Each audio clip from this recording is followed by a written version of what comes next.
ကောင်းမကောင်းကိုကြိုက်မဲ့ကြိုက်နဲ့တိုင်းလို့မရဘူးကောင်းမကောင်းဆိုတာကြိုက်မကြိုက်နဲ့သွားတိုင်းမယ်ဆိုလို့ရှိရင်ကိုမကြိုက်ရင်မကောင်းဘူးကိုကြိုက်ရင်ကောင်းတယ်လို့လူလောကမှာကြိုက်ကအမျိုးမျိုးရှိသည့်အတွက်ကြောင့်ကောင်းမကောင်းဆိုတာတွေလည်းအမျိုးမျိုးဖြစ်သွားနိုင်တယ်ပေါ့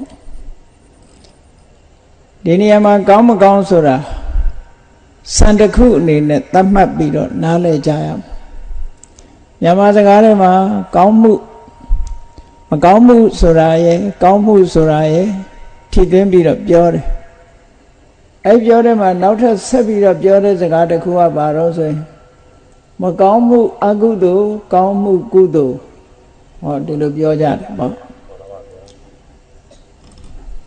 မြန်မာလူမျိုးတွေကကုသိုလ်ကောင်းမှုပြုပြီးတဲ့အခါမှာနာမည်တွေဖော်ပြပြီးနောက်ဆုံးမှမိသားစုကောင်းမှုဆိုတာလေးတွေရေးလေးရှိကြတယ်ပေါ့အဲ့တော့ကောင်းမှုဆိုတာဘာတွေကိုရည်ညွှန်းထားတာတုံးဆိုလို့ရှိရင်များသောအားဖြင့်မြန်မာပြည်မှာမြန်မာလူမျိုးတွေသိနေတဲ့ကောင်းမှုဆိုတာလှူဒါန်းတန်းတာကိုရည်ညွှန်းပြီးတော့ကောင်းမှုနဲ့ထိုးကြတယ်ပေါ့ဖရာတဆောင်ကျောင်းကန်လေးသွားပြီးကြည့်လိုက်ပဲဆိုလို့ရှိရင်ဆိုင်းဘုတ်တွေတွေ့လိုက်မယ်အဲ့ဒီဆိုင်းဘုတ်တွေတွေ့တဲ့အခါမှာကောင်းမှုနဲ့ဆုံးသက်ပြီးတော့ရေးထားတာရှိတယ်နော်သို့တော့မကောင်းမှုနဲ့ဆိုင်းဘုတ်ထိုးတာများတွေ့ဘူးကြလားတွေ့ပါဗျာအဲ့ဒါဆိုလို့ရှိရင်မကောင်းမှုလုပ်တဲ့လူမရှိဘူးလို့ဒီလိုယူဆရမလားဘယ်သူကပုံများမယ်ထင်နော်ဒါဖြင့်မကောင်းမှုကိုဆိုင်းဘုတ်ထိုးလိုက်မယ်ဆိုလို့ရှိရင်ဘုရားကျောင်းကနေမကဘူးနော်အဲ့တော့ကောင်းမှုဆိုင်းဘုတ်ကဘုရားကျောင်းကနေသာရှိတာမကောင်းမှုဆိုင်းဘုတ်ထိုးမယ်ဆိုရင်တော်တော်ကြဲကြဲပြန့်ပြန့်ရှိတဲ့သဘောရှိတယ်ပေါ့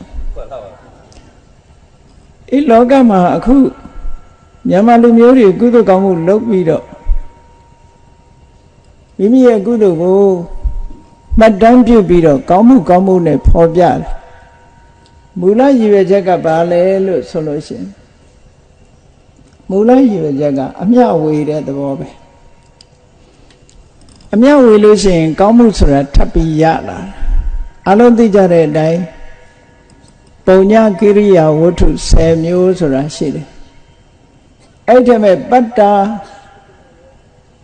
ပတ္တိဌာနနဲ့ပတ္တာနုမောဒနာဆိုတဲ့ပုံညကိရိယာဝတ္ထု2မျိုးရှိတယ်ပတ္တိဌာနဆိုတာပတ္တိဆိုတာကိုရထားတဲ့ကုသိုလ်ကောင်းမှုဒါနပေးလှူတာပရမကိုယ်ကကုသိုလ်ကောင်းမှုကိုရယူတယ်အဲ့ဒီရလာတဲ့ကုသိုလ်ကိုဒီနေရာမှာပတ္တိလို့ခေါ်တယ်အဲ့ဒီပတ္တိမိမိထာမှာရောက်ရှိလာတဲ့ကုသိုလ်ကိုဒါနမျှဝေပြီးတော့ပေးတယ်မျှဝေပေးဖို့ရာအတွက်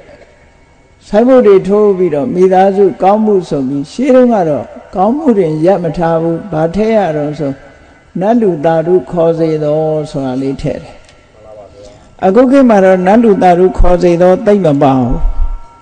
မပါတဲ့အခါမူလရည်ရွယ်ချက်တွေပျောက်ပြီးတော့သွားတယ်လို့ပြောရမှာအဲ့ဒါလေးထဲမှာအမျှဝေတဲ့သဘောကပိုးထင်ရှားမယ်တဲ့ဒါကြောင့်မို့လို့ကောင်းမှုဆိုတဲ့နောက်မှာနတ်လူတာရုခေါ်စေတော်ဆိုတာလေးရေးထည့်ထားလို့ရှင်ပတ္တိဒါနကုသိုလ်ပေါ့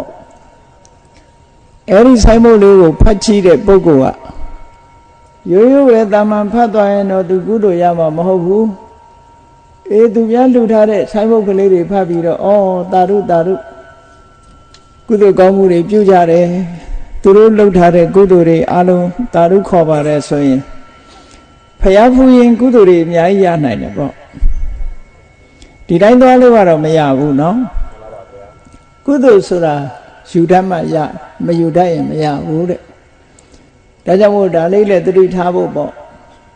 မြန်မာပြည်မှာဖယားဖူးသွားကြတယ်ဖယားเจ้าကန်တွေသွားတိုင်းဆိုင်းဘုတ်ကလေးတွေတွေ့တယ်တွေ့ရင်ဆိုင်းဘုတ်တစ်ခုဖတ်တိုင်း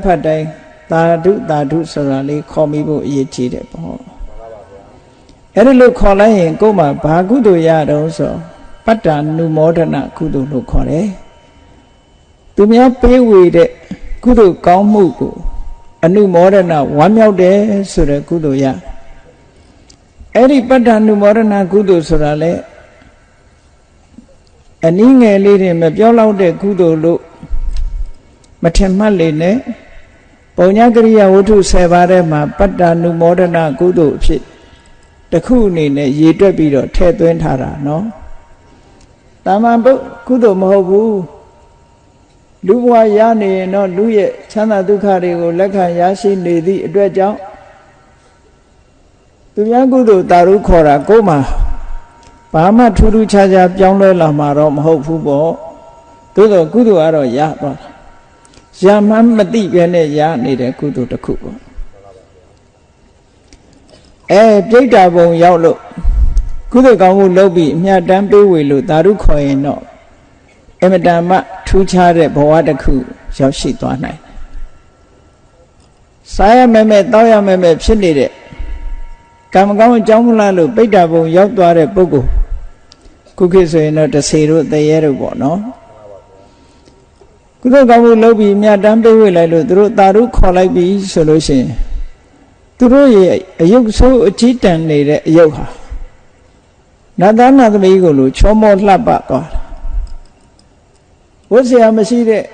ခန္ဓာကိုယ်မှာနဝတ္တံစာရိရသွား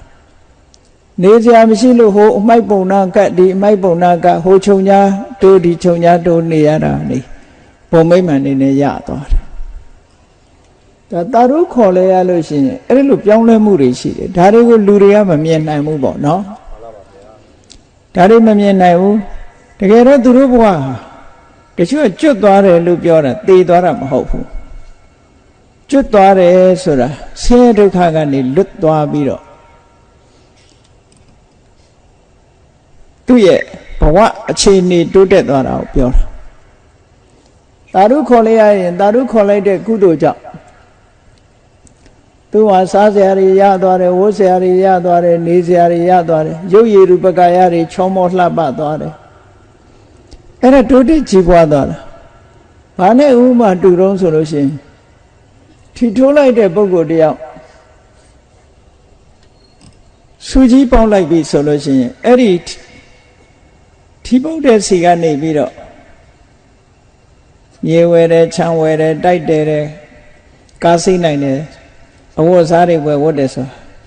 တော့ရုပ်ဆိုးကြည်တန်နေတဲ့လူပင်ဖြစ်စေကမူတင်းအောင်တင်းနေလူရဲ့အမြင်ထဲမှာလှပလာတာပဲအဲ့ဒါလိုပဲတာရုခေါ်လိုက်လို့ရှိရင်တော့ကျိတ္တာပုံကကျိတ္တာတွေဟာအမတမတိုးတက်ပြီးတော့သွားကြတယ်ပေါ့နဝတ္တဇာရိယလို့တိုးတက်ကြီးပွားသွားကြတယ်အဲ့တော့ကုသိုလ်နဲ့အကုသိုလ်ဆိုတာသို့မဟုတ်ကောင်းမှုနဲ့မကောင်းမှုဆိုတာအမတမကွာခြားတယ်မကောင်းမှုတွေရှိနေသည့်အတွက်ကြောင့်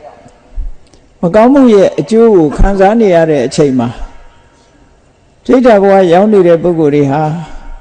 စားစရာလည်းမပြည့်စုံဘူးဝတ်စရာလည်းမပြည့်စုံဘူးနေစရာလည်းမရှိဘူးတာရုခေါ်လိုက်လို့ပတ္တနုဘောဓနာကုသိုလ်ပြုခွင့်ရလို့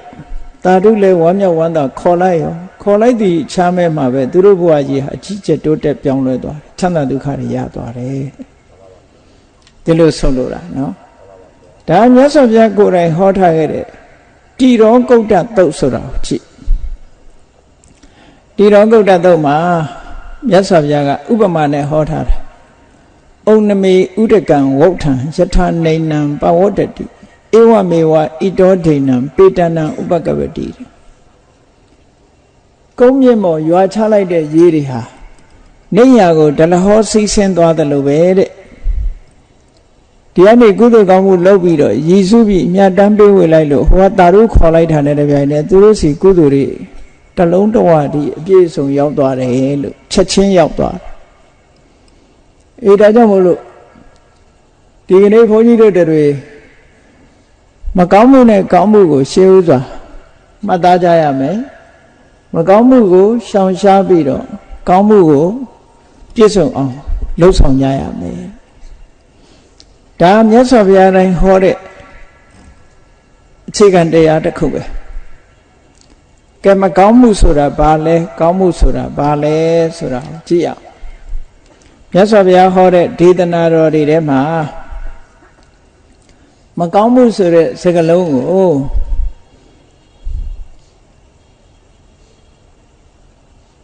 အတာဓုလို့အခါတစ်ခါသုံးတယ် တခါပါပလို့လည်းသုံးတယ်အကုသလလို့လည်းသုံးတယ်အပုံညလို့လည်းသုံးတယ်မကောင်းမှုတွေလူလောကမှာ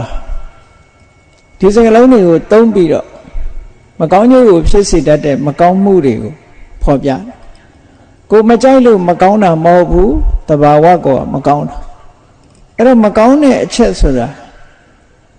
ရှုထောင့်နဲ့ကြည့်ရဘာဖြစ်လို့မကောင်းမှုလို့ပြောရတော့ဆိုတော့ဒေသနာတော်တစ်ခုမှမြတ်စွာဘုရားဟောထားတယ်နတံကမ္မံကတံတာထုတဲ့ဒီအမှုဟာမကောင်းဘူးတဲ့ဘာဖြစ်လို့မကောင်းတော့ဆိုရင်ယံကတ္တဝအနုတ္တပတ္တိလုတ်ပြီးလို့ရှင်စင်စစ်မပြတ်ပူပန်စေတတ်တယ်ဟောကိုလုတ်တဲ့အလုပ်ပေါ်မှာလုံးမိသွားပြီးတဲ့နောက်မှာစိတ်ဆင်းရဲမှုတွေကိုဖြစ်ပေါ်စေတတ်တဲ့အလုပ်ဟာမကောင်းတဲ့အလုပ်လို့မကောင်းမှုလို့သတ်မှတ်တယ်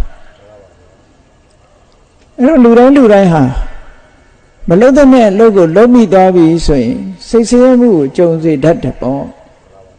ဒါကြောင့်မလို့မကောင်းမှုဆိုတာလုပ်ပြီးစိတ်ဆင်းရဲစေတတ်တဲ့အမှုမျိုးလို့ဒါလူတကာနားလည်အောင်မြတ်စွာဘုရားပြောဟောတာနောက်တစ်ခုကဘာတော့ဆိုယတအတုမုခောရောဒံဝိပါကံပฏิသေဝတိ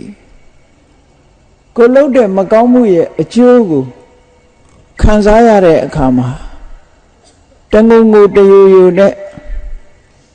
ကြိတ်မိတ်ပြီးတော့စိတ်ဆင်းရဲစွာခံစားရတယ်တဲ့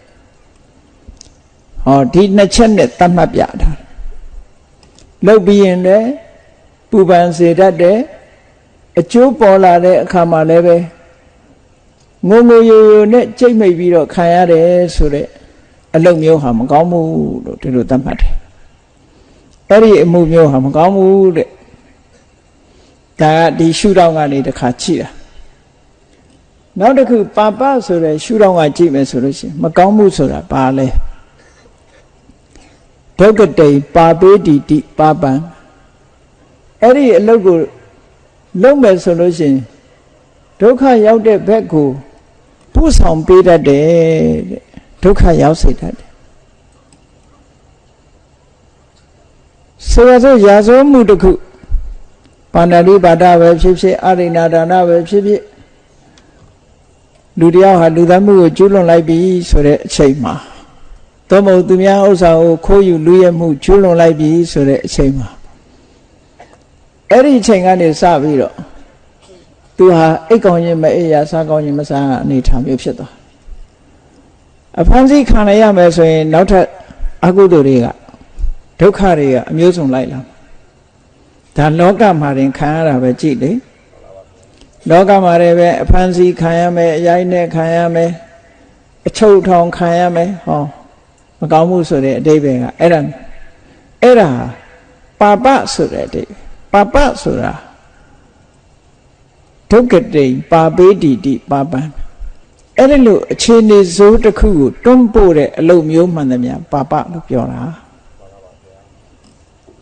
ကုသိုလ်ကောင်းမှုလုပ်တဲ့ပုဂ္ဂိုလ်ဒီလိုအခြေအနေစိုးကိုရောက်သွားစရာအကြောင်းမရှိဘူးလေအခြေအနေစိုးတစ်ခုရောက်သွားတယ်ဆိုတဲ့ကမဟုတ်တာလုပ်တဲ့မလုပ်တဲ့နာကိုလုပ်လို့ဒီလိုအခြေအနေစိုးတစ်ခုရောက်သွားတာဒါကြောင့်မို့ပါပဆိုတဲ့အဓိပ္ပာယ်က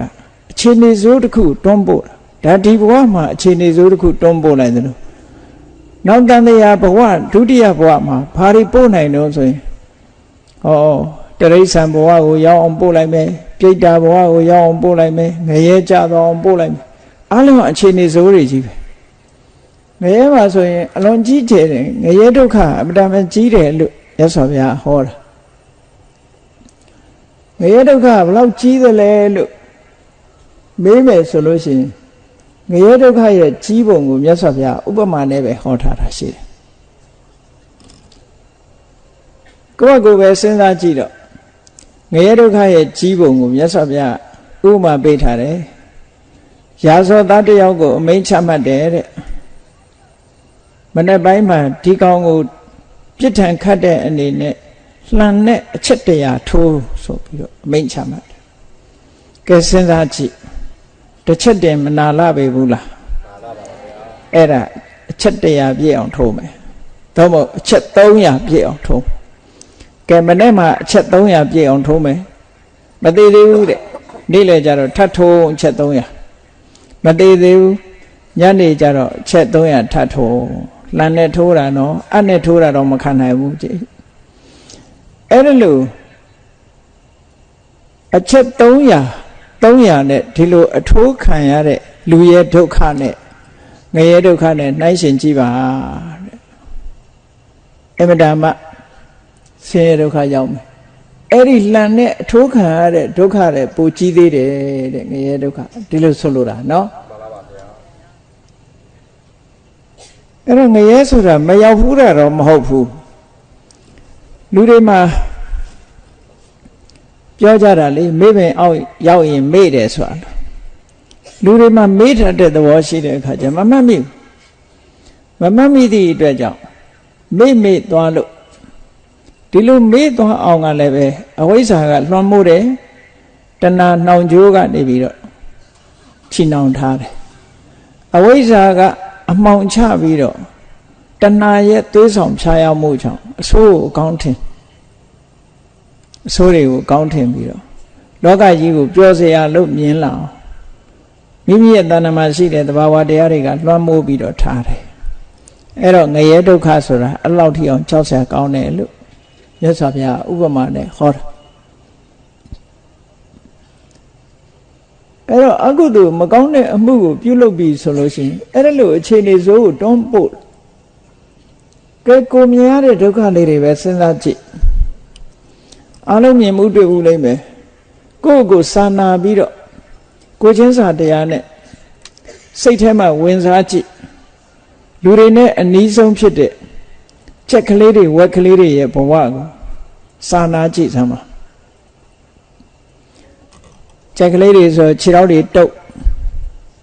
ချင်းနဲ့ထက်ခုချင်းနဲ့တော့မထက်ဘူးတွဲလောင်းဆွဲပြီးတော့မော်တော်ဆိုင်ကယ်နောက်ကဆွဲသွားတာတို့စက်ဘိန်းနောက်ကတင်သွားတာတို့မြင်မှုကြပါလိမ့်မယ်အဲ့ဒီဒုက္ခကိုကဲကိုယ့်ကိုခံစားကြည့်စမ်းခြေထောက်နှစ်ဖက်တုပ်ပြီးတော့မော်တော်ဆိုင်ကယ်နောက်ကနေပြီးတော့များတင်သွားရင်ဘယ်လိုခံရမလဲအင်မတန်မှကြောက်စရာကောင်းတဲ့မြင်ကွင်းတစ်ခုပဲလက်ကြက်ကလေးတွေကငှက်ကလေးတွေတိရစ္ဆာန်လေးတွေဟာဒီလိုလူတွေရဲ့အနိုင်ကျင့်မှုကိုခံရတာဆိုတာဘာကြောင့်လဲသူတို့ကိုပါပလို့ဆိုတယ်သူတို့လုပ်ခဲ့တဲ့အကုသိုလ်ကဒီဘဝရောက်အောင်တွန်းပို့လိုက်တာဟောတွန်းပို့လိုက်တဲ့အတွက်ကြောင့်အဲ့ဒီအချိန်တွေရောက်မှတော့ဘယ်သူကလာပြီးတော့အကာအကွယ်ပေးတော့ဘယ်သူ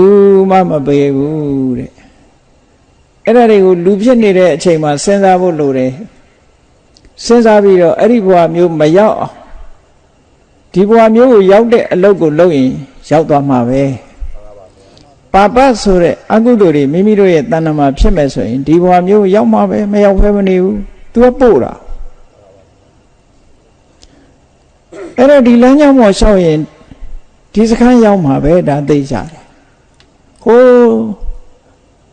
တန်လင်းမျိုးဘက်ကနေပြီးတော့၆တန်းပဲလာတဲ့လမ်းကြောင်းအတိုင်းလျှောက်လာလို့ရှိရင်မရောက်ပေဘူးလားရောက်ပါပါဒီလမ်းကြောင်းပေါ်ရောက်နေတာကိုတလန်းပြီးတလန်းကုန်းကြောင်လျှောက်လာခဲ့အချိန်တန်တော့ရောက်လာမှာပဲကားနဲ့စီးလိုက်ဒီလမ်းပေါ်မှာမောင်းလိုက်ဒီရောက်လာမှာပဲမရောက်ဖဲမနေအေးအဲ့ဒါလိုပဲပါပလို့ဆိုတဲ့အကုသိုလ်တရားတွေကိုလှုပ်တဲ့ပုဂ္ဂိုလ်တွေ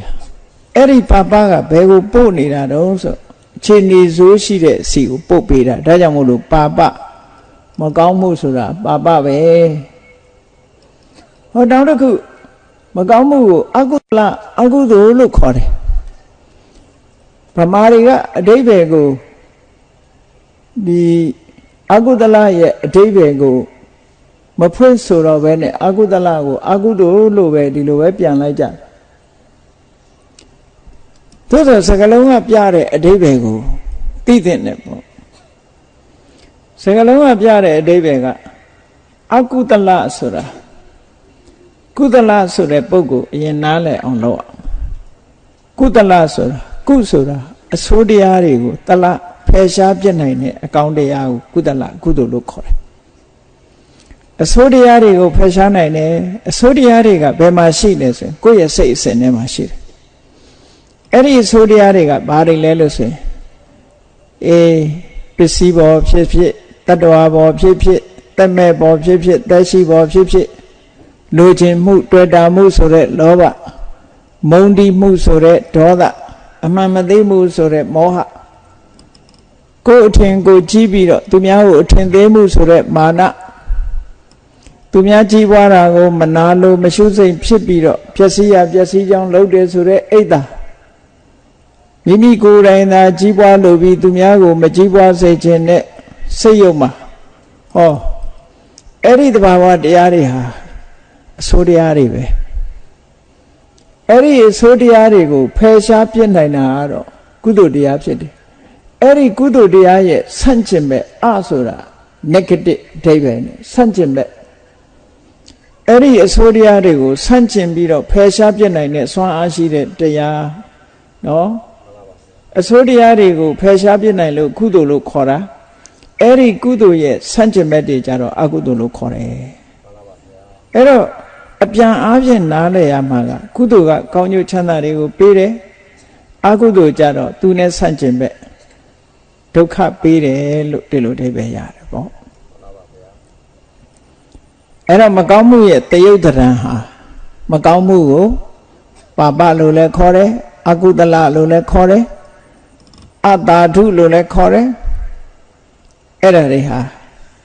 မကောင်းမှုဆိုတာတူတူပဲရှုထောင့်တစ်ခုစီကနေနာမည်ပေးထားတာအဲ့ဒီမကောင်းမှုမျိုးတွေကိုရှောင်နိုင်ရမယ်လို့ဒီလိုမြတ်စွာဘုရားဟောတာအဲ့မှာတုတ်တန်တစ်ခုကမြတ်စွာဘုရားဟောတယ်အကုသလံဘိက္ခဝေပဇေထစိတ္တယံတို့အကုသိုလ်ကိုဖယ်ရှားပြစ်ကြစွန့်ပယ်လိုက်ကြအတုကုသိုလ်ကိုစွန့်ပယ်ခိုင်းတာဆိုတာဘယ်ဟာကိုဖယ်ရှားခိုင်းတာတော့ဆိုရင်ခုနပြောခဲ့တယ်လောဘဆိုတာဖယ်ရှားပြစ်ကြလောဘဆိုတဲ့သဘောတရားဟာ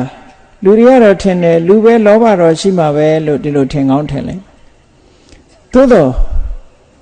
လောဘလူကိုဒုက္ခပေးနိုင်တယ်ကိုယ်ပစ္စည်းကိုလိုချင်တယ်ကိုမိသားစုကိုတန်ရောစဉ်ဖြစ်တယ်အဲ့ဒီလောဘကဘယ်လိုမကောင်းကျိုးပေးတုံးဆိုလို့ရှိရင်လောဘရှိတဲ့အတွက်ဘာဖြစ်ရတော့ဆိုစိတ်ပူရတယ်ပေါ့တောကဆိုတဲ့အကျိုးကိုထုတ်လုပ်တယ်တွေ့တာမှုရှိတဲ့နေရာမှာတောကဆိုတာလာတာလေကိုမတွေ့တဲ့နေရာဆိုဘယ်သူမှမပူဘူးကိုမသိတဲ့လူအတွက်များပူတာရှိသေးလားကိုပစ္စည်းကိုမိသားစုကိုယ်တိုင်ဆိုလို့ရှိရင်လူတွေကစိတ်ပူကြတယ်လေ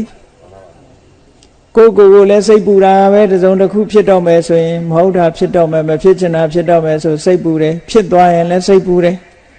မိသားစုတွေကမဟုတ်တာဖြစ်မယ်တစုံတစ်ခုယောဂဖြစ်မယ်ဆိုစိတ်ပူတယ်အလုံးဟာအခြေအနေကောင်းနေမှာမကောင်းရင်စိတ်ပူစရာတွေဖြစ်တာသို့တော့ကိုမသိတဲ့လူတွေအတွက်စိတ်ပူတာဆိုတာမရှိဘူးလေ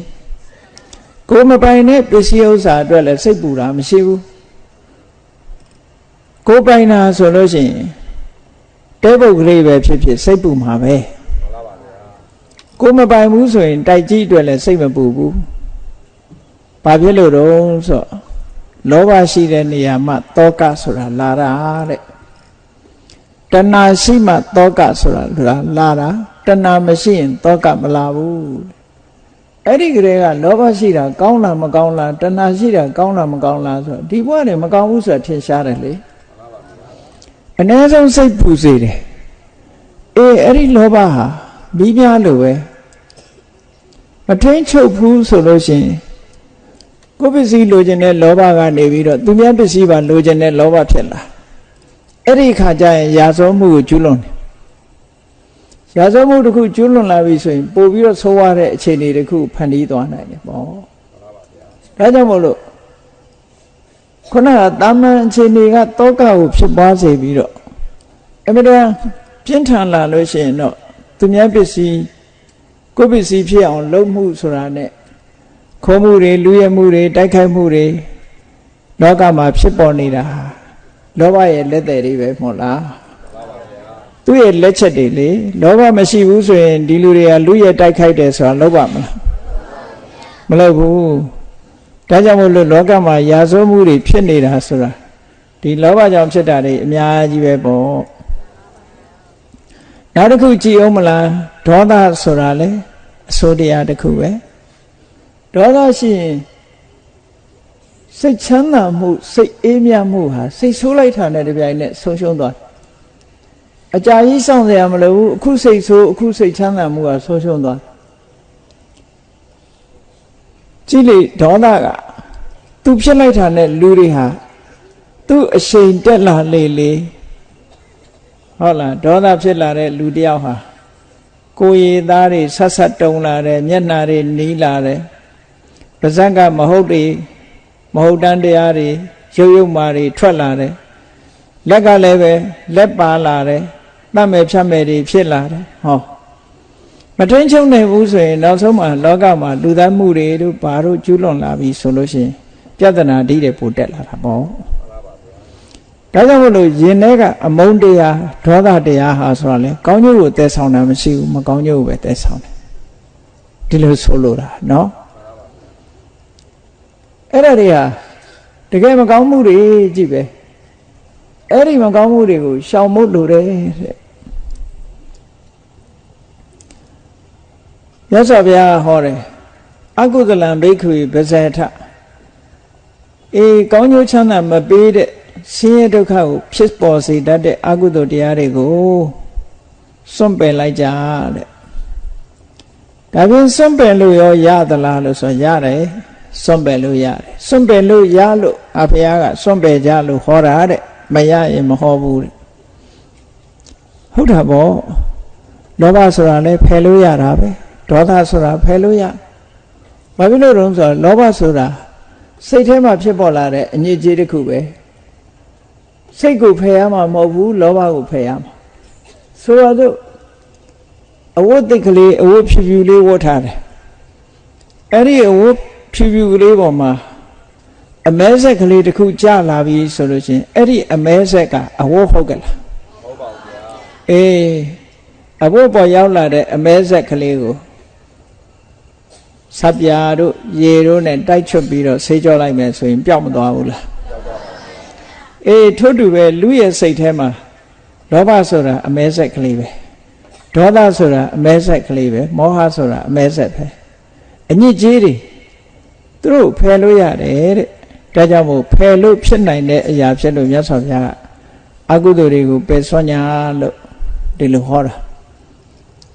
ဘာဖြစ်လို့စွန့်ခိုင်းတာလဲလို့ဆိုလို့ရှိရင်အဲ့ဒီအကုသိုလ်ရှိနေလို့ရှိရင်တတ္တဝါတွေမှာမကောင်းတဲ့အခြေအနေတွေဆင်းရဲဒုက္ခတွေဖြစ်ပေါ်လာနိုင်တယ်မကောင်းတဲ့အခြေအနေရဲ့ဆင်းရဲဒုက္ခမကောင်းတဲ့အခြေအနေကိုအာဟိတလို့ခေါ်တယ်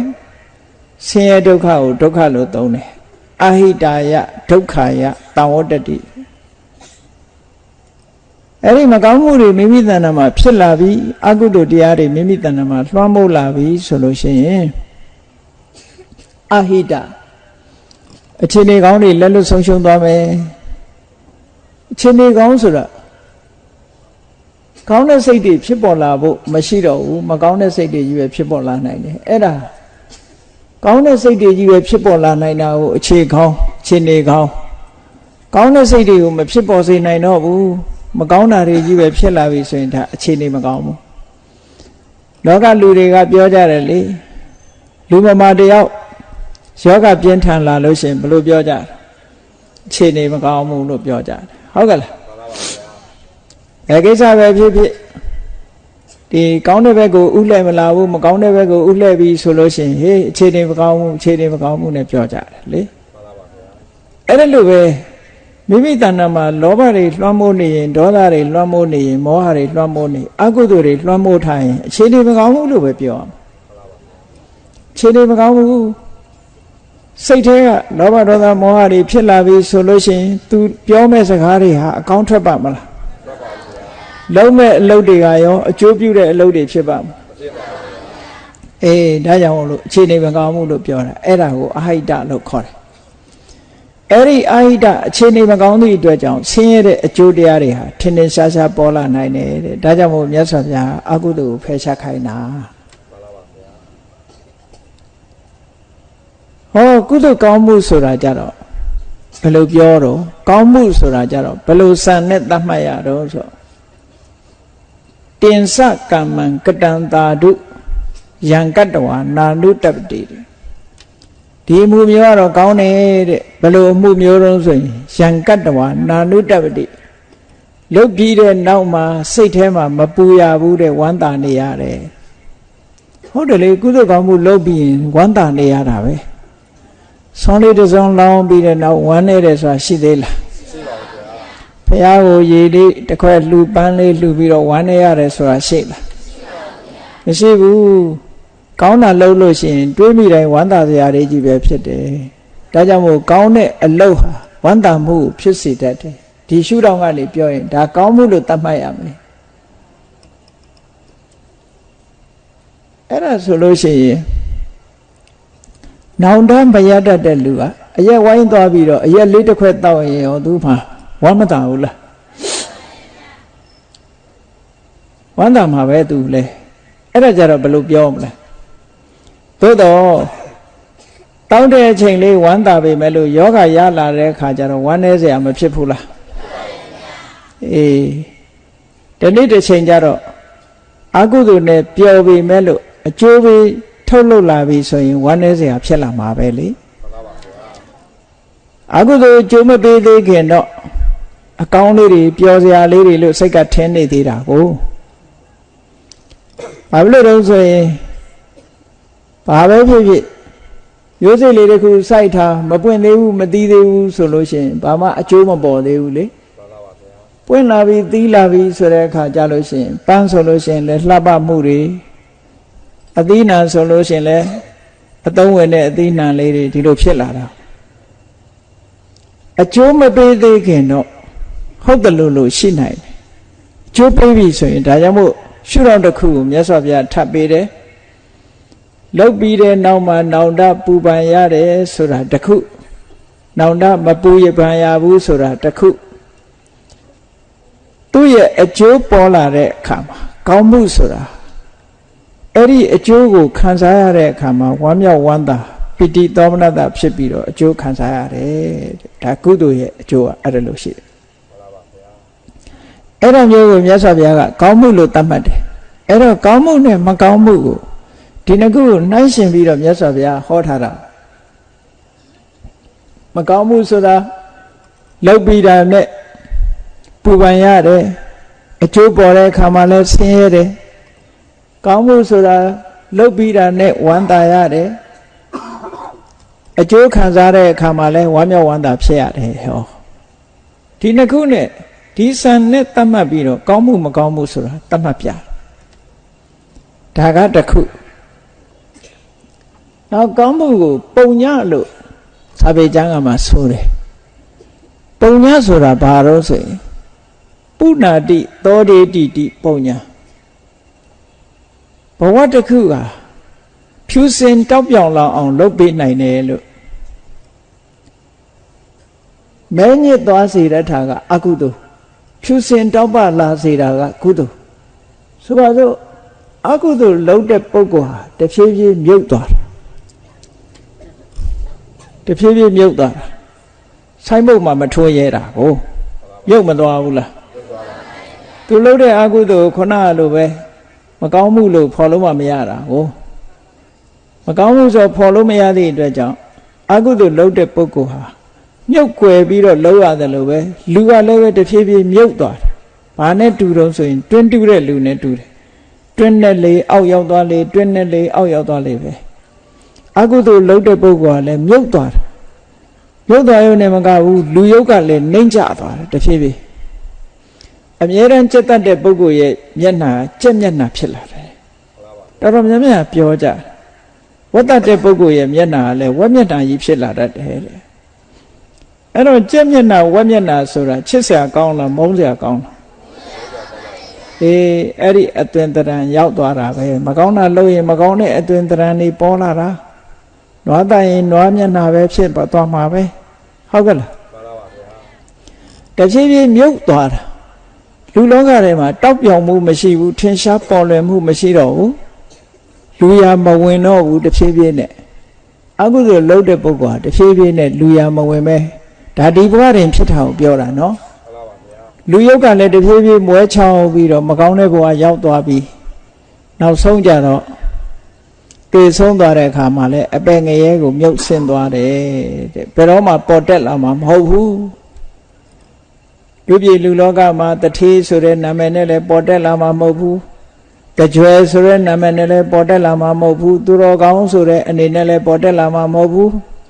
ဖရာယဟန္တာဖြစ်ပြီးတော့လည်းပေါ်တက်လာမှာမဟုတ်ဘူးဆုံးဆုံးမြုပ်သွားမှာပဲဟုတ်ကဲ့လားအေးဒါကြောင့်မို့လို့ပုံညဆိုတဲ့ကုသိုလ်ကောင်းမှုကြတော့အဲ့ဒါလို့မဟုတ်ဘူးတဲ့ကုသိုလ်ကောင်းမှုလုပ်တဲ့ပုဂ္ဂိုလ်ဟာရုပ်ရည်ရူပကာယကလည်းတိုးတက်လာတယ်တိုးတက်လာရုံမကဘူးအမည်နာမကလည်းပဲထင်ရှားလာတယ်ပေါ်လွင်လာတယ်ကောင်းတာလုပ်တဲ့ပုဂ္ဂိုလ်တွေဟာအမည်နာမလည်းထင်ရှားပေါ်လွင်လာပြီးတော့လူရည်ရုပ်ကလည်းပို့ပြီးတော့တိုးတက်လာတယ်ဟောကုသိုလ်ကောင်းမှုတွေကြောင့်နောက်ဘဝရောက်တဲ့အခါကျတော့ဘုံမိမ္မာကြီးတွေနဲ့ဒီလိုနေရတယ်လူဖြစ်တဲ့အခါမှာလည်းအစင်တန်းမြင့်တဲ့လူဖြစ်တယ်လူချမ်းသာကြီးတွေဖြစ်တယ်နတ်ဖြစ်တော့လည်းပဲတကိုးရှိတဲ့နတ်ဖြစ်တယ်ဗြဟ္မာဖြစ်တော့လည်းအလွန်ထက်တန်းကြတဲ့ဗြဟ္မာဖြစ်တယ်ဘယ်ရောက်ရောက်သူကသူ့ရဲ့ကုသိုလ်အရှိန်ကြောင့်သူကတောက်ပြောင်နေတာပဲအမြဲတမ်းအဲ့ဒါကိုဆိုလိုတယ်ပုံညဆိုတာအဲ့လိုတောက်ပြောင်တဲ့ဘဝကိုရောက်စေတတ်လို့ပုံညလို့ပြောတာတဲ့ပုဏ္ဏတိသောတေတိနှိမ့်ကြတဲ့ဘဝတစ်ခုကနေပြီးတော့ဖြူစင်တောက်ပြောင်တဲ့ဘဝတစ်ခုရောက်စေနိုင်တယ်အဲ့ဒါကောင်းမှုပဲလို့ဒီလိုဆိုတာနော်ကုသလကုသိုလ်ကောင်းမှုကိုကုသိုလ်လို့လဲဆိုတယ်အဲ့ဒါကုသလဆိုတဲ့အဓိပ္ပာယ်ကတော့ခုနပြောခဲ့ပြီးသားတဲ့မှာကုဆိုတာအဆိုးတရားတွေအကုသိုလ်တွေကိုတလဖယ်ရှားပြစ်နိုင်တဲ့စွမ်းရည်တတ္တိရှိတယ်ဘယ်လိုဖယ်ရှားတာတော့ဆိုလို့ရှိရင်လောဘကိုအလောဘကဖယ်ရှားပြစ်နိုင်တယ်ဒေါသကိုအဒေါသကဖယ်ရှားပြစ်နိုင်တယ်မောဟကိုအမောဟကဖယ်ရှားပြစ်တယ်ဟောအလောဘဖြစ်လာလို့ရှိရင်လောဘဟာဖယ်ရှားပြီးသားဖြစ်တယ်အလောဘဆိုတာလောဘမရှိုံတတ်တတ်ကိုအလောဘခေါ်တာမဟုတ်ဘူးလောဘကိုဖယ်ရှားပြစ်နိုင်တဲ့စွမ်းအားရှိတယ်အဲ့ဒါလည်းအဘိဓမ္မာသဘာဝနဲ့ကြည့်မယ်ဆိုလို့ရှိရင်အလောဘကလည်းစွမ်းရည်တတ္တိတွေအမျိုးမျိုးရှိတယ်လောဘကလည်းစွမ်းရည်တတ္တိတွေအမျိုးမျိုးရှိတယ်ပေါ့ဝိပဿနာဉာဏ်နဲ့ရှင်တဲ့သဘာဝတရားတွေကိုသိတဲ့ဝိပဿနာဉာဏ်နဲ့ရှင်တဲ့အလောဘကသင်္ခါရတရားတွေပေါ်မှာတွေ့တာတတ်တဲ့လောဘကိုဖယ်ရှားပြစ်တယ်တည်ငါအဖြစ်ဖယ်ရှားပြစ်နိုင်တည်ငါဆိုတာအခိုက်အတန့်ဖယ်ရှားပြစ်နိုင်တယ်တဖန်အဲ့ဒီအလောဘဆိုတဲ့သဘာဝတရားသည်သောတပတ္တိမက်စိတ်နဲ့ရှင်တွဲလာတဲ့အခါကျတော့အပယ်ကိုချနိုင်တဲ့လောဘကိုဖယ်ရှားပြစ်တယ်အပယ်ရောက်စေတဲ့လောဘကိုဖယ်ရှားပြစ်တယ်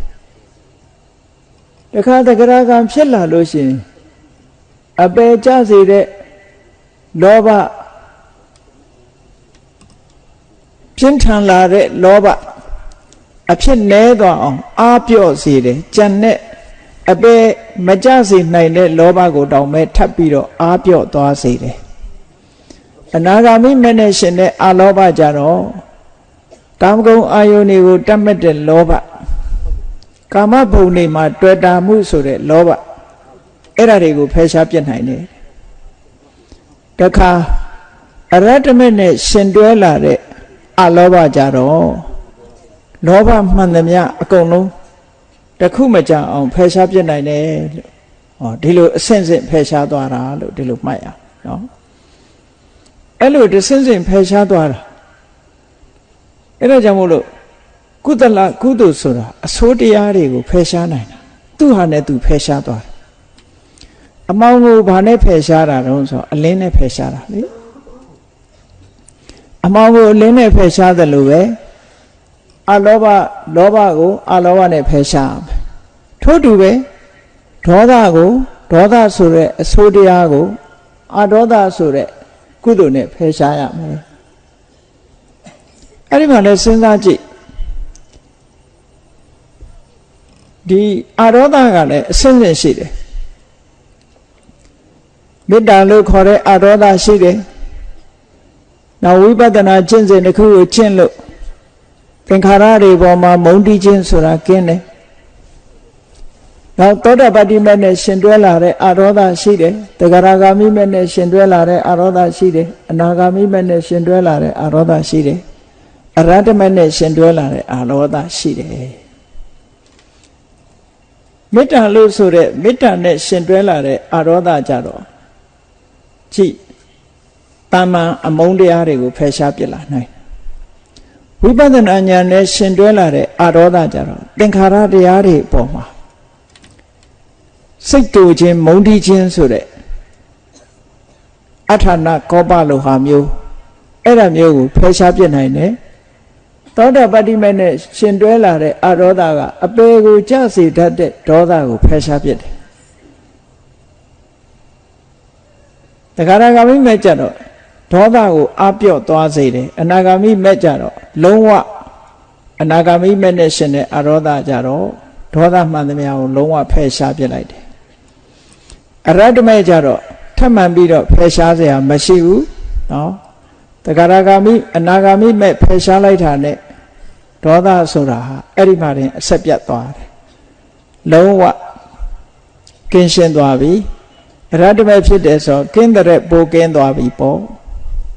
ပို့ပြီးတော့ဒေါသတွေရှင်းတဲ့ရှင်းသွားပြီအငွေ့အသက်တောင်မကြအောင်ဖယ်ရှားလိုက်နိုင်တယ်လို့ဒီလိုဆိုတာတခါမောဟဆိုတဲ့ဒီအဆိုးတရားကိုအမောဟဆိုတဲ့ကုသိုလ်တရားကဖယ်ရှားတယ်အစင်းစင်ပဲဖယ်ရှားတာပဲတာမန်အခုလိုတရားနာလို့သိလာတဲ့အသိလေးကဘယ်လိုအသိတုံးဆိုကုသိုလ်မှန်သိတယ်အကုသိုလ်မှန်သိတယ်ကောင်းမှုမှန်သိတယ်မကောင်းမှုမှန်သိတယ်ဆိုတဲ့အမောဟဆိုတဲ့အသိဉာဏ်လေးဟာနော်မသိဘူးဆိုတဲ့မောဟကိုဖယ်ရှားလိုက်တယ်သိတာနဲ့မသိတာကြောချင်းကပ်နေတာလေအခုသိလိုက်တာနဲ့တပြိုင်တည်းမသိတာပျောက်မသွားဘူးလားအေးကောင်းမှုမကောင်းမှုကိုသိလာတယ်ကုသိုလ်အကုသိုလ်ကိုသိလာတယ်ဟောသိလိုက်တာဟာမသိတာကိုအခုချိန်မှာဖယ်ရှားပြီးသားဖြစ်သွားတယ်တခါဝိပဿနာဉာဏ်နဲ့ရှင်တဲ့အမောဟအသိဉာဏ်ကြတော့ဘာတွေကိုဖယ်ရှားတော့ဆိုသင်္ခါရတရားဆိုတဲ့ယုတ်တရားနံတရားတွေဟာမမြဲပါလားဆိုတာသိလာတယ်ဖြစ်ပြီးရင်ပြတ်သွားတယ်ဆိုတဲ့သဘောတွေကိုမြင်လာတယ်ဖြစ်ပြီးပြတ်သွားမှုတွေကအမြဲတမ်းအနှောက်အယှက်ပေးနေလို့ဒုက္ခဆိုတာမြင်လာတယ်မိမိရဲ့အလိုဆန္ဒအတိုင်းဘာတစ်ခုမှမဖြစ်ဘူးဆိုတာမြင်လာတယ်ဟောအနိစ္စဒုက္ခအနတ္တဆိုတဲ့သဘောတရားတွေကိုမြင်လာပြီဆိုလို့ရှင်အဲ့ဒီအနိစ္စဒုက္ခအနတ္တတွေအရင်ကမမြင်ခဲ့တာဝိပဿနာဉာဏ်နဲ့ရှင်တဲ့အမောဟကမမြင်အောင်ကာကွယ်ထားတဲ့မောဟတွေကိုဖယ်ရှားလိုက်တာပဲလေသူကတခါသောတာပတ္တိမနဲ့ရှင်းလာတဲ့အမောဟအသိဉာဏ်ကြတော့ဘာတွေကိုဖယ်ရှားတော့ဆိုတော့အပေကိုကြစေတတ်တဲ့အကြောင်းနဲ့အကျိုးအကောင်းဆိုးကိုမသိတတ်တဲ့မောဟလုံးဝဖယ်ရှားပြလိုက်တယ်အကြောင်းအကျိုးအကောင်းဆိုးမသိဘူးမှားရတဲ့အယူလားမှန်တဲ့အယူလားဆိုတာမသိတဲ့မောဟကိုဖယ်ရှားလိုက်တယ်တန်တရားကိုဖြစ်စေတတ်တဲ့မောဟကိုလည်းဖယ်ရှားလိုက်တယ်တဂရဂါမိမဲ့နဲ့ရှင်းလာတဲ့အမောဟကတော့မောဟမှန်သမျှကိုအားပြော့စေတယ်အနာဂါမိမဲ့နဲ့ရှင်းတဲ့အမောဟကကာမရာဂဗျာပါဒနဲ့ပတ်သက်ပြီးတော့ဖြစ်ပေါ်လာတဲ့မောဟတရားတွေကိုထပ်မံပြီးတော့ဖယ်ရှားပစ်တယ်အရဟတမေနဲ့ရှင်းတဲ့အမောဟကတော့မောဟမှန်သမျှအလုံးကိုဖယ်ရှားပစ်လိုက်တယ်အမှန်တရားကိုဖုံးကွယ်နေတဲ့မောဟမှန်သမျှအဝိဇ္ဇာမှန်သမျှဟာအရဟတမေနဲ့ရှင်းလိုက်တာအလုံးကုန်သွားတယ်ဟောလို့အဆင့်ဆင့်ကုသိုလ်တရားသည်အကုသိုလ်တရားကိုဖယ်ရှားပစ်နိုင်တယ်ဒါကြောင့်မို့လို့ရသော်ဘုရားကကုသလံဘိက္ခဝေဘာဝေထစေတယံတို့ကုသိုလ်ကိုမိမိတဏ္ဍာမှာဖြစ်စေကြတိုးပွားအောင်လုပ်ကြလို့ဒီလိုဟောတာဘာဝေထဆိုတာဖြစ်စေတာရဲ့တိုးအောင်လုပ်တာဒီနှစ်ခုယူပါကိုယ်တဏ္ဍာမှာအာလောဘမဖြစ်သေးဘူးဆိုရင်ဖြစ်အောင်လုပ်ရမယ်အာဒေါသမဖြစ်သေးဘူးဆိုရင်ဖြစ်အောင်လုပ်ရမယ်အာမောဟမဖြစ်သေးဘူးဆိုရင်ဖြစ်အောင်လုပ်ရမယ် ဖြစ်လာပြီးလို့ရှိရင်ဖြစ်ရုံနဲ့မကျေနပ်ရဘူးတိုးအောင်ကြိုးစားရအောင်အရှိန်နေကောင်းတဲ့ကောင်းလောက်ဆိုပါစို့တာမန်အလောဘတစ်ခုကနေပြီးတော့ဝိပဿနာဉာဏ်နဲ့ရှင်းလာတဲ့အလောဘဖြစ်အောင်တိုးတက်အောင်မြင့်တင်ပေးရဝိပဿနာဉာဏ်နဲ့ရှင်းတဲ့အလောဘကိုသောတာပတိမေနဲ့ရှင်းတဲ့အလောဘမျိုးဖြစ်လာအောင်မြင့်တင်ပေးရတဂရဂါမိမေနဲ့ရှင်းတဲ့အလောဘမျိုးဖြစ်အောင်အနာဂါမိမေနဲ့ရှင်တဲ့အလောဘမျိုးဖြစ်အောင်အရဟတမေနဲ့ရှင်တဲ့အလောဘမျိုးဖြစ်အောင်မြင့်တင်ပေးသွားတာအဲ့ဒါကိုဘာဝနာလို့ခေါ်တာပဲဒါကြောင့်မို့မြတ်စွာဘုရားကုသလံဘိက္ခွေဘာဝေထจิตသားယဟန်တို့ကုသိုလ်ကိုဖြစ်ပွားစေကြတဲ့ဘာဖြစ်လို့ကုသိုလ်ကိုဖြစ်စေခိုင်းတာတော့လို့ဆိုလို့ရှိရင်အဲ့ဒီလိုတိုးမြင့်လို့ရစေသလားရနိုင်သလားဆိုရနိုင်တယ်ဒါကြောင့်မို့မြတ်စွာဘုရားဖြစ်ပွားစေကြဘာကြောင့်ဖြစ်ပွားစေဖို့တိုက်တွန်းရလဲလို့ဆိုရင်အဲ့ဒီကုသိုလ်တရားတွေမိမိတဏ္ဍာမှာဖြစ်လာပြီးတိုးပွားလာပြီးဆိုလို့ရှိရင်ဟိတဒုက္ခအခြေအနေကောင်းတွေဖြစ်လာမယ်ချမ်းသာဒုက္ခတွေဖြစ်လာမယ်အကျိုးစီးပွားအခြေအနေကောင်းဆိုတာဘယ်ထိအောင်အခြေအနေကောင်းတော့အခုဘုန်းကြီးတို့တွေလူဘဝရောက်လာတယ်လူဘဝရောက်လာတာဒါအခြေအနေကောင်းတယ်လို့ခေါ်တယ်ဘာဖြစ်လို့အခြေအနေကောင်းတာလို့ဆိုလူဘဝတကယ်လမ်းဆုံးကြီးကိုရောက်လာနတ်ပြည်သွားခြင်းသလားလူပြည်ကသွားလို့ရတယ်ဗြဟ္မပြည်သွားခြင်းသလားလူပြည်ကသွားလို့ရဘာဖြစ်ချင်တယ်လဲ32ပုံတည်းကကောင်းတဲ့ပုံတွေဟုတ်လားဗြဟ္မပြည်26ပုံနဲ့ဘယ်ပုံတွေကိုသွားခြင်းတယ်လဲဘယ်ပုံကိုသွားခြင်းလူပြည်ကနေပြီးတော့ဥတ္တိပြီးလှုပ်ရှားလို့ရတယ်ပေါ့လမ်းခုလက်ကိုရောက်နေဒါအခြေအနေကောင်းတယ်လို့ခေါ်တာလေလူပြည်မှာကုသိုလ်ပြုခွင့်ရတယ်ဒါနကောင်းမှုလုပ်ခွင့်ရတယ်သီလဆောက်တည်ခွင့်ရတယ်ကမ္မထံတရားအထုတ်ခွင့်ရတယ်ဒါအခြေအနေကောင်းပဲအခြေအနေကောင်းလေးတွေကအခြေအနေကောင်းတွေကြုံတွေ့နေတာကိုကအသုံးမချဘူးဆိုလို့ရှိရင်ဒီအခြေအနေကောင်းဟာအများတန်းရှိနေမှာမဟုတ်ဘူးလောကမှာကြည့်လေအရှိလောကရကနေမင်းကြီးပေါ်လာတယ်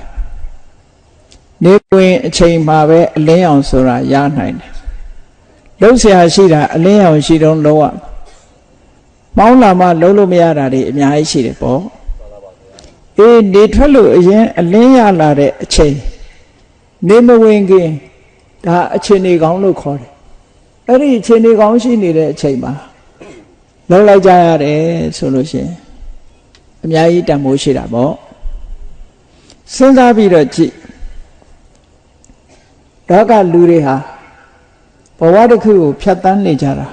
ဘာနဲ့ဥပမာတူတော့ဆိုရင်အရှိလောကရကနေထွက်လာတယ်ကိုယ်ဘဝလူဘဝရောက်လာတဲ့အချိန်မှာအရှိလောကရကနေထွက်လာတာ ਨੇ တူတယ်ဒီနေကြီးကတဖြည်းဖြည်းမြင်လာပြီးနောက်ဆုံးကြတော့ဝင်းကျိန်ဆိုတာမရှိဘူးလားရှိပါပါဗျာရှိလာတယ်အေးလောကလူသားတွေဘဝခရီးကိုရှောက်လန်းနေကြတဲ့အခါမှာကိုရှောက်လန်းတဲ့လမ်းခရီးအမတန်မှအန္တရာယ်များတယ်အလင်းအောင်ရှိတုံးမှာအန္တရာယ်တွေကိုကြီးဆောင်ပြီးတော့သွားရမှာနေထွက်နေတဲ့အချိန်မှာဆိုတာဘုရားသာသနာပွင့်နေတဲ့အချိန်နဲ့တူတယ်ပေါ့ဘုရားသာသနာပွင့်နေတဲ့အချိန်မှာဘဝဆိုတဲ့ကန္တာရာခရီးကြီးကိုရှောက်တဲ့အခါမှာအေးအိုခြင်းဆိုတဲ့ဆင်းရဲဆိုတာလာလိုက်ပဲနာခြင်းဆိုတဲ့ဆင်းရဲဆိုတာလာလိုက်ပဲသိခြင်းဆိုတဲ့ဆင်းရဲလာလိုက်မယ်လို့မသိရဘူးလားအေးဖရာတရားတော်တွေလို့ဆိုတဲ့နေမင်းကြီးအလင်းအောင်ပေးထားသည့်အတွက်ကြောင့်ဒါတွေမြင်ရတယ်တခြားဘေးကအန္တရာယ်တွေရှိသေးတယ်မကောင်းတာတွေလုပ်လို့ရှိရင်အပင်ငရဲကြနိုင်တယ်ပြိတ္တာဖြစ်နိုင်တယ်တိရစ္ဆာန်ဖြစ်နိုင်တယ်ငရဲရောက်နိုင်တယ်ဟောဒါတွေလည်းသိရှိရဟောနောက်ဆုံးကြတော့သာသနာကွယ်သွားပြီဆိုတဲ့အချိန်မှာနေဝင်သွားတာနဲ့အလားတန်တူတယ်ခရီးကလည်းမဆုံးသေးဘူးနေရလည်းဝင်သွားပြီဘာမှလည်းမမြင်ရတော့ဘူးလမ်းတောင်မှပဲချောင်းရှိသလားကျင်းရှိသလားဆူးရှိသလားခလုတ်ရှိသလားဆိုမမြင်ရနေကလည်းဝင်နေပြီသွားရမယ့်ခရီးကလည်းအဝေးကြီးကြံသေးတယ်တန်တရာခရီးဆိုတာအဝေးကြီးပဲသွားကြရအောင်ပဲနေဝင်တော့ကနေရှိတော့ကဘုရားသာသနာတော်နဲ့ကြုံတွေ့တဲ့အခါမှာဒီခရီးကိုပေါက်အောင်မလျှောက်ခဲ့ဘူးအမတ်တမဲ့နဲ့ကုန်းလာ နေဝင်ချိန်မှာလည်းခရီးရှည်ကြီးသွားရမယ်ဆိုတဲ့လူတယောက်ရဲ့ဘဝအခြေအနေကိုဆင်ញင်သုံးသပ်ကြည့်စမ်းပါဘလောက်ဆွေးရင်စရာကောင်းတယ်လေပေါ့အဲ့တော့တန်တရားထဲမှာလည်းဘုန်းကြီးတို့တွေဟာရလာတဲ့လူဘဝလေးမှာအချိန်ပိုင်းနဲ့ဘုရားသာသနာပွင့်ပြီးတော့အလင်းအောင်ရှိနေတဲ့အချိန်မှာအချိန်ပိုင်းနဲ့လှုပ်တဲ့လှုပ်ထိုက်တာတွေကိုလောက်ရမလှုပ်ဘူးဆိုလို့ရှိရင်အလုပ်တွေအများကြီးကြံပြီးတော့သာသနာလဲကွယ်တော့မယ်ဆိုတဲ့အချိန်မှာအမှောင်ကြီးတန်းတော့မဲ့အချိန်မှာရှေ့ကိုခီးဆက်ဖို့ဆိုတာအလွန်တရာခက်တယ်ပေါ့အေးဒါကြောင့်မို့လို့ဘုရားသာသနာတော်နဲ့ကြုံတဲ့အချိန်မှာအတိအကျများများရအောင်အချိန်ရှိကြိုက်လုံလဆိုင်ပြီးကြိုးစားအထောက်ကြရမှာဒါကြောင့်မို့ရှေးဥစွာကောင်းမှုကိုဆိုတာကိုသိအောင်ကြိုးစားရမယ်မကောင်းမှုဆိုတာသိအောင်ကြိုးစားရမယ်ကောင်းမှုဆိုတာဘာမကောင်းမှုဆိုတာဘာကုသိုလ်ဆိုတာဘာအကုသိုလ်ဆိုတာဘာအဲ့ဒါတွေကိုသိအောင်လုပ်ဖို့အမှန်တမ်းအရေးကြီးတယ်အဲ့ဒါလို့သိတာကိုပဲတမ္မာဒိဋ္ဌိဉာဏ်လို့ခေါ်တယ်ပထမအဆင့်ဒါတမ္မာဒိဋ္ဌိဉာဏ်အဲ့ဒီမှာကုသိုလ်ဆိုတဲ့တရားဟာဘယ်ထိအောင်ရအောင်လုပ်ရမှာလဲလို့ဆိုလို့ရှိရင်ကောင်းမှုဆိုတဲ့ကုသိုလ်တရားဟာအကုသိုလ်တွေကိုဖယ်ရှားဖို့အတွက်အမတန်မှအစွမ်းထက်တဲ့လက်နက်တစ်ခုဖြစ်တယ်အဲ့ဒီကုသိုလ်ဆိုတဲ့တရားဟာအဘိဓမ္မာသဘောနဲ့ပြောမယ်ဆိုလို့ရှိရင်အခြေခံအနေနဲ့မဟာကုသိုလ်စိတ်၈ခုဆိုတာရှိတယ်ဒါနကောင်းမှုလုပ်မယ်သီလဆောက်တည်မယ်ကမ္မထဘာဝနာပွားမယ်မဟာကုသိုလ်စိတ်တွေပဲဖြစ်တယ်ဟောဒါနလုပ်တာလည်းမဟာကုသိုလ်စိတ်နဲ့လုပ်ရတယ်သီလဆောက်တည်တာလည်းမဟာကုသိုလ်စိတ်တွေဖြစ်တယ်ဘာဝနာပွားတာလည်းမဟာကုသိုလ်စိတ်ဖြစ်တယ်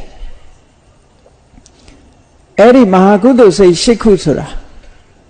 လွယ်လွယ်လေးမှတ်ရအောင်ပြောရမယ်ဆိုရင်အတိညာပါတဲ့ကုသိုလ်က၄ခုအတိညာမပါတဲ့ကုသိုလ်က၄ခုသို့မဟုတ်ဒီလိုခွဲအတိညာရှိမရှိနှမျိုးနဲ့ခွဲလိုက်ကုသိုလ်လုပ်တဲ့အခါမှာ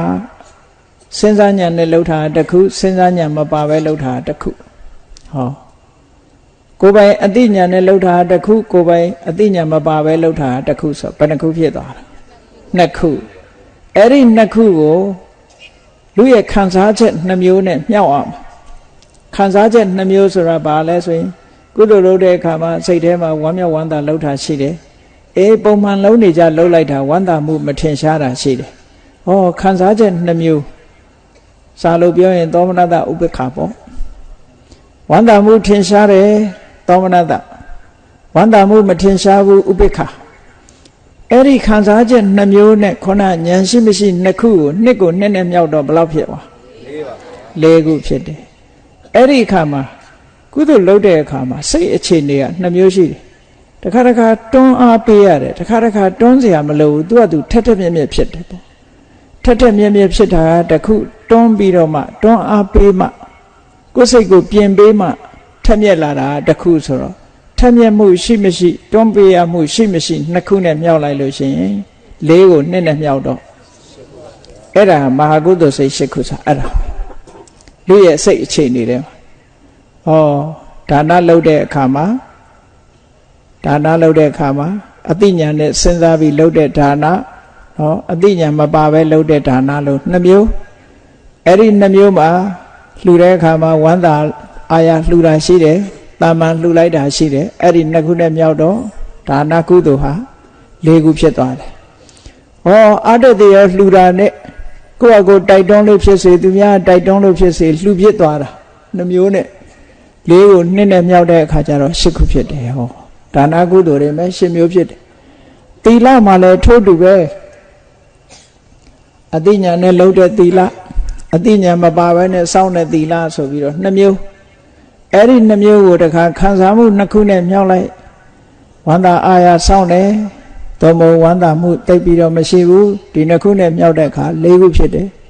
စိတ်အားထက်သန်တယ်ရှိတယ်စိတ်အားထက်သန်မှုမရှိဘူးဒီနှစ်ခုနဲ့ထမြောက်တော့ဟောသီလကုသိုလ်ဟာလည်း၈မျိုးဖြစ်တာပဲဘာဝနာကုသိုလ်လုပ်တဲ့အခါမှာလည်းပဲဟောဒီ၈မျိုးတွေကပဲလုပ်ရတာပဲအဲ့တော့ကိုယ်တဏ္ဍာမှာအကောင်းဆုံးဖြစ်အောင်ကတော့ဘာနဲ့လုပ်ရမလဲဆိုရင်အသိဉာဏ်ရှိဖို့လိုတယ်ထက်မြက်ဖို့လိုတယ်ဝမ်းမြောက်ဝမ်းသာဖြစ်ဖို့လိုတယ်ပေါ့ အဲ့ဒါဆိုလို့ရှိရင်အကောင်းဆုံးကုသိုလ်ဖြစ်နိုင်တယ်ပေါ့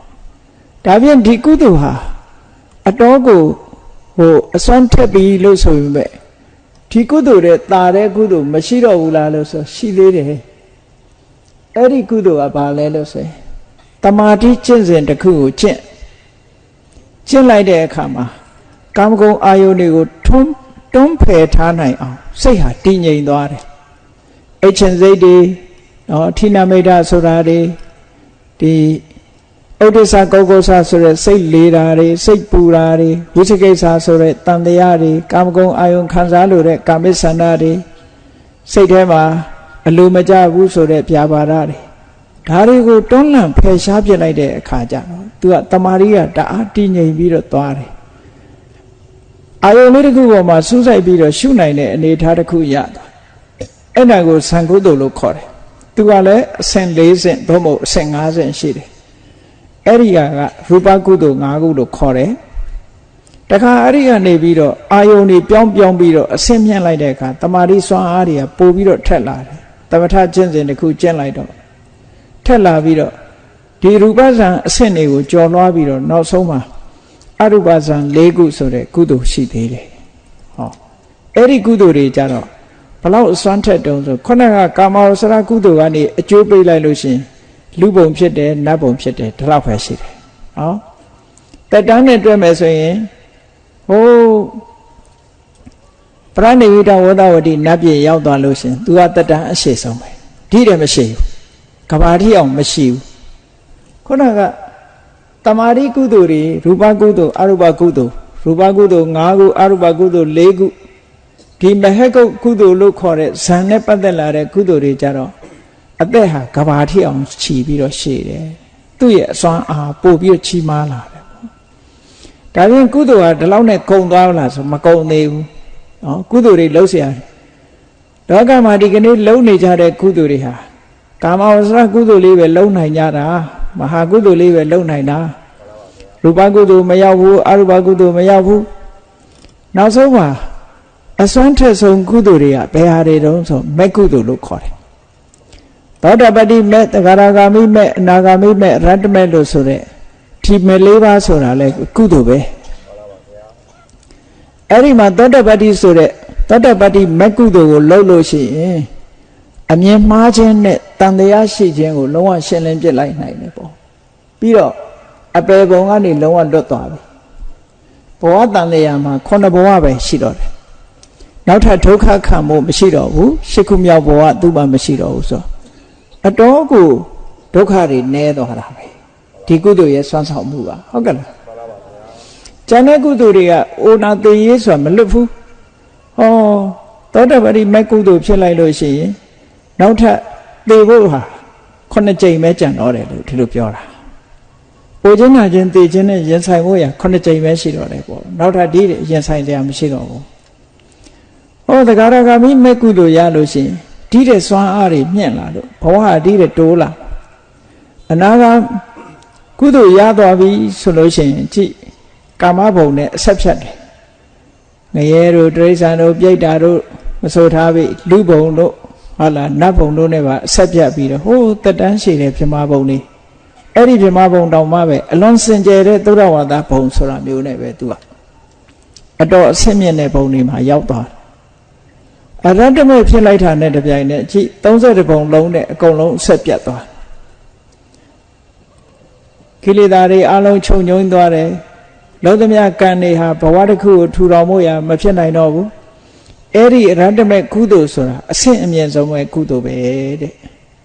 ရသော်ဗျာကုသလံဘိက္ခွေဘာဝေထจิตသားယဟန်တို့ကုသိုလ်ကောင်းမှု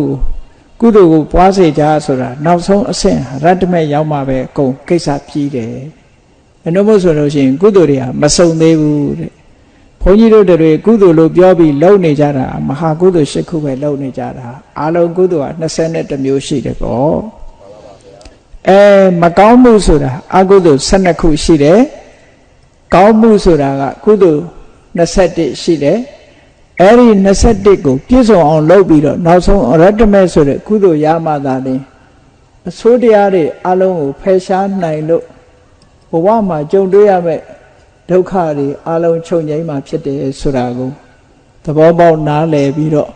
တို့တွေဟာလှုပ်ရှားတွေအများကြီးရှိသေးတယ်